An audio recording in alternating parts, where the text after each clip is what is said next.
ವಿಶೇಷವಾಗಿ ಗುರುಪೌರ್ಣಿಮೆ ಕಲಿಸಿರ್ತಕ್ಕಂಥ ಎಲ್ಲ ನನ್ನ ಗುರುಗಳಿಗೆ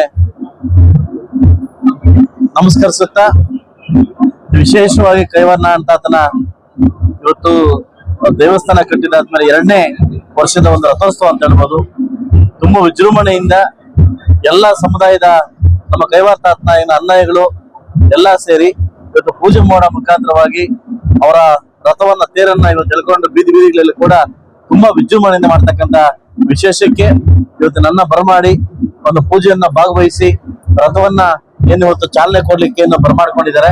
ವಿಶೇಷವಾಗಿ ಎಲ್ರಿಗೂ ನಾನು ಥ್ಯಾಂಕ್ಸ್ ಹೇಳ್ತಾ, ಕೈವಾರ್ಣ ಅಂತ ಏನು ಅವರು ಬಿಟ್ಟೋಗಿರ್ತಕ್ಕಂಥ ಆದರ್ಶಗಳನ್ನ ನಾವು ಮುಂದೆ ನಡೆಸ್ಕೊಡ್ತಕ್ಕಂಥ ಎಲ್ಲ ನಾವು ಸರಿಹೊಂದಬೇಕು ಅಂತ ಹೇಳ್ತಾ, ಇವತ್ತೇನು ವಿಶೇಷವಾಗಿ ನಮ್ಮ ಬಲಿ ಸಮುದಾಯದ ಎಲ್ಲಾ ಮುಖಂಡರು ಎಲ್ಲ ಸದಸ್ಯರು ಸೇರಿ ಈ ಹಬ್ಬದ ವಾತಾವರಣದಲ್ಲಿ ಏನ್ ಆಚರಣೆ ಮಾಡ್ತಾ ಇದಾರೆ ಅವರೆಲ್ಲರಿಗೂ ನನ್ನ ಕಡೆಯಿಂದ ಕೃತಜ್ಞತೆ ಸಲ್ಲಿಸ್ತೀನಿ.